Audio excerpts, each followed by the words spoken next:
ನಮಸ್ಕಾರ ವೀಕ್ಷಕರೇ, ನೀವು ನೋಡ್ತಾರ ಸಾಮ್ರಾಟ್ ನ್ಯೂಸ್. ನಾನು ನಿಮ್ಮ ನರ್ಸಿಂಗ್ ಸಾಮ್ರಾಟ್. ಇಂದು ಬೀದರ್ ತಹಸೀಲ್ ಕಚೇರಿ ಎದುರುಗಡೆ ಅಮಲಾಪುರ ಬಡಾವಣೆಯ ದಲಿತ ಸಮುದಾಯ ಮುಖಂಡರು ಶಂಶಾನ್ ಭೂಮಿಗೆಯನ್ನು ಕುರಿತು ಪ್ರತಿಭಟನೆಯನ್ನು ಹಮ್ಮಿಕೊಳ್ಳಲಾಯಿತು. ಈ ಪ್ರತಿಭಟನೆಯನ್ನು ಕುರಿತು ಇಂದು ಬೀದರ್ ತಹಸೀಲ್ ಕಚೇರಿಯಿಂದ ಅಮಲಾಪುರ ಗ್ರಾಮಕ್ಕೆ ಆಗಮಿಸಿ ತಹಸೀಲ್ ಆದೇಶದ ಮೇರೆಗೆ ನಾವು ನಿಮ್ಮ ಕೆಲಸವನ್ನು ಒಂದು ವಾರದ ಒಳಗಡೆ ಮಾಡಿಕೊಡ್ತೇವೆ ಎಂದು ಆರ್ಎ ಮತ್ತು ವಿಎ ಇವರು ಬಂದು ಅಮಲಾಪುರ ಬಡಾವಣೆಯ ಗ್ರಾಮಸ್ಥರಿಗೆ ಆಶ್ವಾಸನೆ ಕೊಟ್ಟು ಒಂದು ವಾರ ತಾವು ತಡೆಯಿರಿ, ಒಂದು ವಾರದಲ್ಲಿ ನಾವು ನಿಮ್ಮ ಕೆಲಸ ಮಾಡಿಕೊಡ್ತೇವೆ ಎಂದು ಆಶ್ವಾಸನೆ ಕೊಟ್ಟಿದ್ದರು. ಇದನ್ನು ಕುರಿತು ಗ್ರಾಮಸ್ಥರು ಒಂದು ವಾರದ ಒಳಗಡೆ ನಮ್ಮ ಕೆಲಸ ಆಗದಿದ್ದಲ್ಲಿ ನಿಮ್ಮ ಕಚೇರಿ ಎದುರೇ ನಾವು ಪ್ರತಿಭಟನೆ ಮಾಡುತ್ತೇವೆ ಎಂದು ಅವರನ್ನು ಮಾತನಾಡಿದ್ದಾರೆ ಎಂದು ಈ ಮೂಲಕ ತಿಳಿಸಲಾಗುತ್ತದೆ. ನಮಸ್ಕಾರ.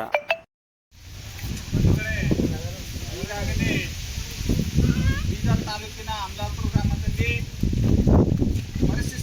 ಪರಿಶಿಷ್ಟ ಜಾತಿ ಜನರಿಗೆ ಸ್ಮಶಾನ ಭೂಮಿ ಈಗಾಗಲೇ ಸುಮಾರು ವರ್ಷಗಳಿಂದ ನಾವು ಅಲ್ಲೇ ಏನು ಅಂತ್ಯ ಸಂಸ್ಕಾರ ಮಾಡ್ಕೊಂಡು ಬರ್ತಾ ಇದ್ದೀವಿ. ಅದೇ ಸ್ಥಳವನ್ನು ನಾವು ಯಾವುದೇ ಹೊಸ ಜಾಗ ಹೇಳಲಾರದೆ ಈಗಾಗಲೇ ನಮ್ಮ ಸ್ಮಶಾನ ಅಕ್ಕಪಕ್ಕದಲ್ಲಿರ್ತಕ್ಕಂಥ ಸರ್ಕಾರಿ ಜಮೀನೇನು ಖಾಲಿ ಇದೆ.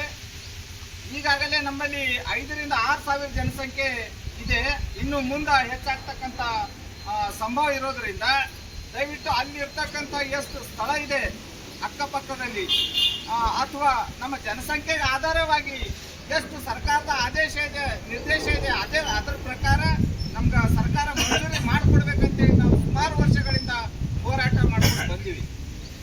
ಸುಮಾರು ನಾವು ರತ್ನಪ್ರಭಾ ಮೇಡಮ್ ಅವರು ಆರ್ಸಿ ಇದ್ದಾಗ ಕಲಬುರಗಿಯಲ್ಲಿ ಕೂಡ ಮನವಿ ಪತ್ರ ಕೊಟ್ಟಿವಿ. ಇಲ್ಲಿ ಸಂಬಂಧಪಟ್ಟ ಜಿಲ್ಲಾಧಿಕಾರಿಗಳಿಗೆ ಕೂಡ 2012ರಲ್ಲೇ ಕೊಟ್ಟಿದ್ದೀವಿ. ಆಮೇಲೆ ಸಹಾಯಕ ಆಯುಕ್ತರಿಗೆ ಕೊಟ್ಟಿವೆ. ಇಲ್ಲಿರ್ತಕ್ಕಂಥ ತಹಸೀಲ್ದಾರ್ಗಳಿಗೆ ಇಲ್ಲಿವರೆಗೆ ಸುಮಾರು ಪತ್ರಗಳನ್ನು ನಾವು ವ್ಯವಹಾರ ಮಾಡಿದ್ದೇವೆ. ಆದರೆ ಇಲ್ಲಿವರೆಗೆ ನಮ್ಮ ಸಮಸ್ಯೆಯನ್ನು ಬಗೆಹರಿದಿರಲಿಲ್ಲ.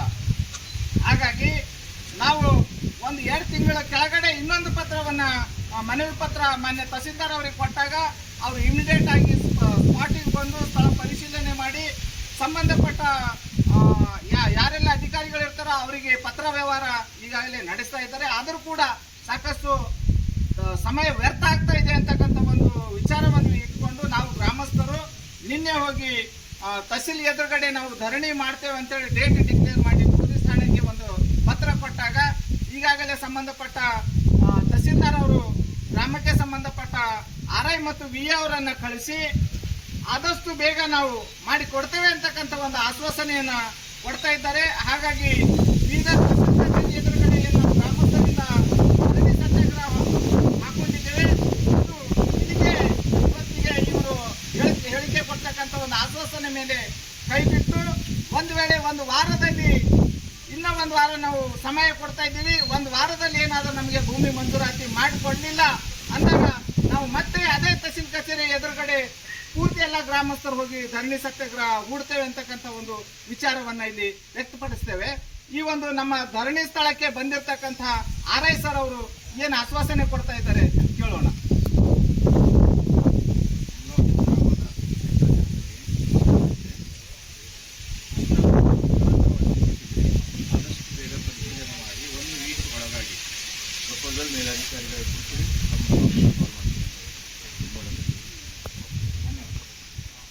ಒಂದು ವೇಳೆ ಅರಣ್ಯ ಇಲಾಖೆಯವರು ಇವರು ಬರೀತಕ್ಕಂಥ ಪತ್ರಕ್ಕೆ ಅವ್ರು ಯಾವುದೇ ರೀತಿ ಸ್ಪಂದನೆ ಕೊಡ್ತಾ ಇಲ್ಲ. ಅರಣ್ಯ ಇಲಾಖೆಯವರು ಇದು CND ಲ್ಯಾಂಡ್ 78ರಲ್ಲಿ ನಮಗೆ ವರ್ಗಾವಣೆ ಮಾಡಿರ್ತಕ್ಕಂಥ ಜಮೀನಾಗಿದೆ, ಇದು ನಮಗೆ ಸಂಬಂಧಪಟ್ಟಿರ್ತಕ್ಕಂಥ ಜಮೀನು ಅಂತೇಳಿ ಅವರು ಕೂಡ ಇವರಿಗೆ ಯಾವುದೇ NOC ಕೊಡ್ತಾ ಇಲ್ಲ. ಇವರು ಕಂದಾಯ ಇಲಾಖೆಯವರು ಇಲ್ಲ ಅಲ್ಲಿಂದ NOC ಬರೋವರೆಗೆ ಇದು ಮಾಡ್ಲಿಕ್ಕೆ ಬರಲ್ಲ ಅಂತೇಳಿ ಒಬ್ಬರ ಮೇಲೆ ಒಬ್ಬರು ಹಾಕ್ತಕ್ಕಂಥ ಕೆಲಸ ನಡೀತಾ ಇದೆ. ಇಲ್ಲಿಂದ ಏನು ಕಂದಾಯ ಇಲಾಖೆಯವರು ಮಾಡ್ಕೊಡ್ಲಿಕ್ಕೆ ರೆಡಿ ಆಗಿದ್ದಾರೆ, ಬಟ್ ಫಾರೆಸ್ಟ್ನವ್ರು ಕೊಡ್ತಾ ಇಲ್ಲ NOC. ಅದೇ ಸಂಬಂಧವಾಗಿ ದಿನಾಂಕ 20ರಂದು ಅರಣ್ಯ ಇಲಾಖೆ ಕಚೇರಿ ಎದುರುಗಡೆ ನಾವು ಧರಣಿ ಸತ್ಯಾಗ್ರಹ ಹೂಡ್ತೇವೆ ಅಂತೇಳಿ ಈಗಾಗಲೇ ಸಂಬಂಧಪಟ್ಟ ಅರಣ್ಯ ಇಲಾಖೆಗೆ ದೂರು ಕೊಟ್ಟಿವೆ.